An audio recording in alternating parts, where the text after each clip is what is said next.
The bell has rung. Hello, friends, and welcome to another edition of In Ring Reality. This, of course, is my WWE Backlash pay-per-view predictions show. Backlash is back in 2020. Who would have thought that? Blame the pandemic on that one. You can't have extreme rules during a pandemic safely, can we? So, let's get into the card as we have it. Of course, as is the case with all predictions, this is the card now. There's no telling what they're going to do at the 11th hour because that is WWE's favorite thing, just like they added a match to the last pay-per-view. So this is the card as the world has it right now, which is on Wednesday night at about 7:10 p.m. Eastern Time on June the 10th, 2020. So keep that in mind. If I miss a match, that's why. So, moving on to this card. First up, we've got the United States Championship on the line as Apollo Crews will meet Andrade in a rematch. I believe that Apollo Crews is going to win here. A lot of people are fearful, and perhaps for good reason, because we are talking about WWE here, but a lot of people are fearful that we could see a 2-week, 3-week push type of scenario for Apollo. I don't see that happening though. I still think they're trying to sneak a heel turn in there with him because he just seems too happy in a weird sort of way. So with what I feel like are plans for him, and maybe after what we saw on Raw, maybe plans for Andrade and Angel Garza to feud and that faction to break up, and Selena Vega being forced to choose between the two, I think all those signs point to Apollo Crews remaining your U.S. champion.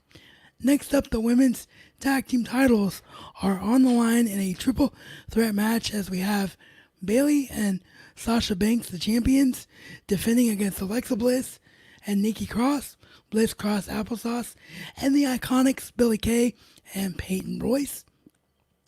Now, you could make the case because Bayley and Sasha are champions, and everybody knows the long-term goal, unless WWE has spent almost a half a year now trying to pull the wool over our eyes, we're finally going to get the Sasha Banks versus Bayley feud flipped around from what everyone anticipated it being, because Sasha is going to be the face in the scenario.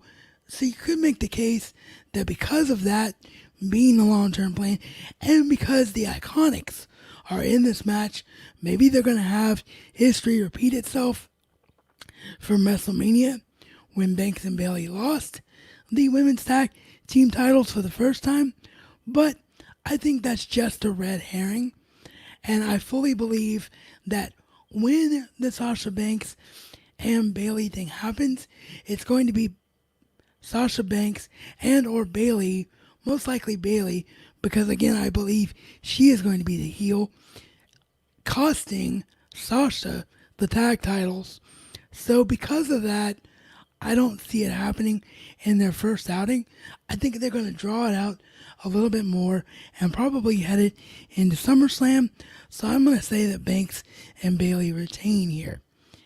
In a grudge match that was born out of Sheamus being angry that Jeff Hardy's return was getting more attention than his, and then they of course played into real life and decided to do the distasteful storyline with Jeff Hardy, which we actually now know is because of an injury to Elias.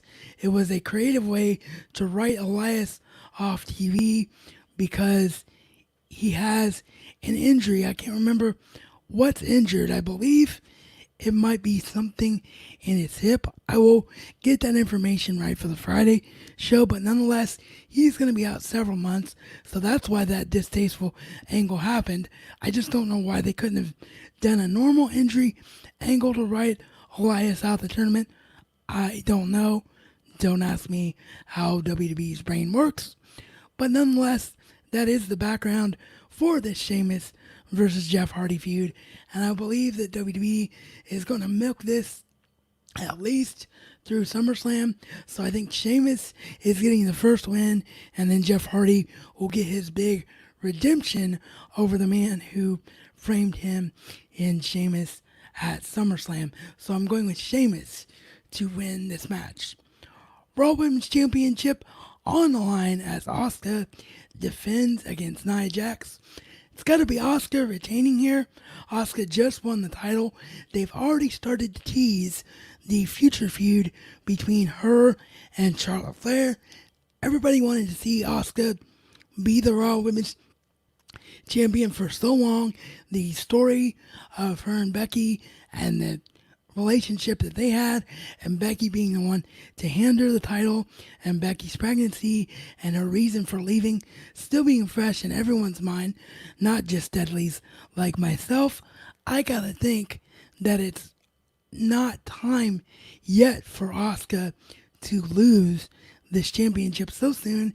And let's face it, Nia Jax has not had the best time of things recently, given how people seem to feel about her backstage. But that's not the subject for this podcast, but I do think it plays in to things here. So yes, Asuka to retain the Raw Women's title.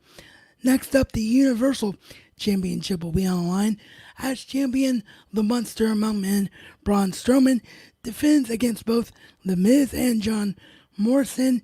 Despite this being a handicap match, Braun Strowman's running away with this match. It's all about keeping that plate spinning for when Bray Wyatt is ready to return to WWE after spending time with his newborn daughter. The Fiend will be the one to regain the Universal Championship off Braun Strowman. It's as plain as day. This is just a filler match on what some would consider, myself included, a filler pay-per-view. So Braun Strowman will remain your Universal Champion. The WWE Championship will be on the line as champion Drew McIntyre will defend against the man who's done a complete 180 in terms of a character from several months ago, even as early as a few weeks ago when he was just lifting tires with his kayfabe wife Lana and had no direction at all. They teamed him up with MVP, and suddenly Bobby Lashley is a legitimate threat and finally something we haven't seen since TNA, and someone we can actually take seriously again. Nonetheless, this is just a very well-built challenger for Braun Strowman. Not for Braun Strowman. Man, I'm all over the place today.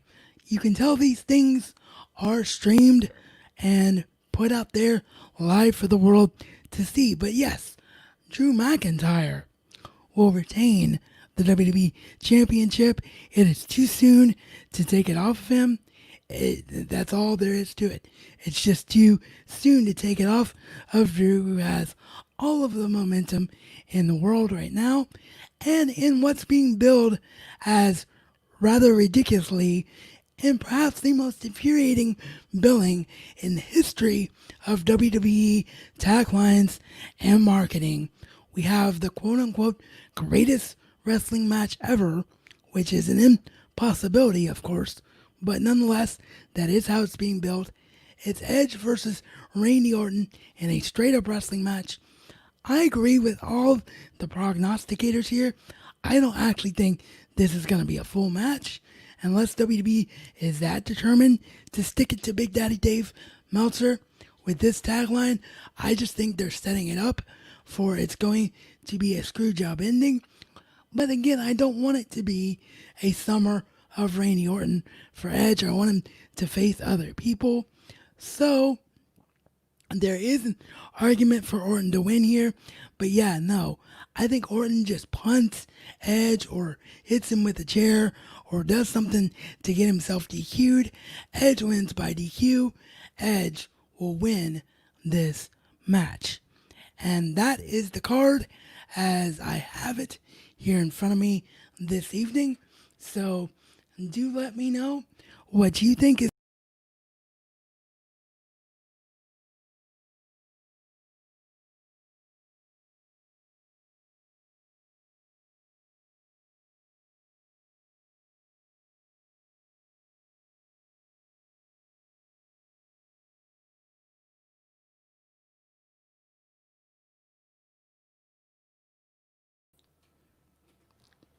Sorry to anyone watching the video version there.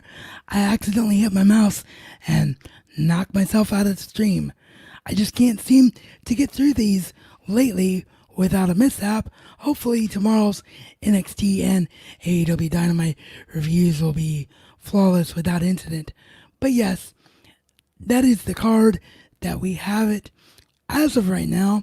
So please do let me know what you think by chiming in the comments on Facebook or YouTube, or send me an email at inringreality@gmail.com, or hit us up on social media everywhere at inringreality, except for Snapchat.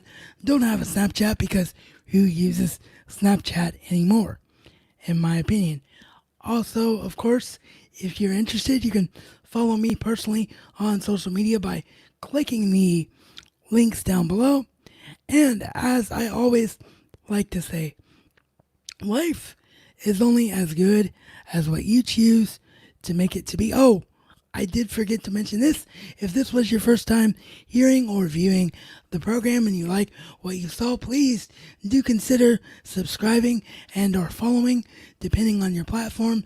Even if you don't use Apple Podcasts, if you prefer the audio only experience, please do consider giving us a 5-star Apple Podcast review, as it really does help me to grow the future of this program. And now, as I always like to say, life is only as good as what you choose to make it to be. So make the choice to go out and do something great today.